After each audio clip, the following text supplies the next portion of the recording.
রানীকে তো পাহাড়কে বলা হয় প্রকৃতির কন্যা।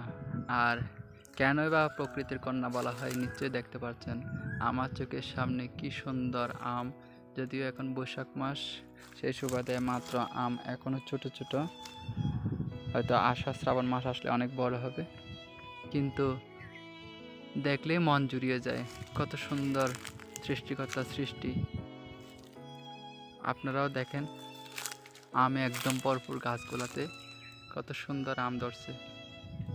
সৃষ্টিকর্তার কাছে কৃতজ্ঞতা প্রকাশ না করলে আমরা যে মানুষ সেটা কখনো বলার উপায়ই থাকবে না, কারণ মানুষ সৃষ্টির সেরা জীব। কত সুন্দর। আসবেন বান্দরবানে, এসে ঘুরে যাবেন। বান্দরবানের পাহাড়ে কত রকম ফলমূলাদির গাছ আছে যেটা বলে শেষ করার মতো না।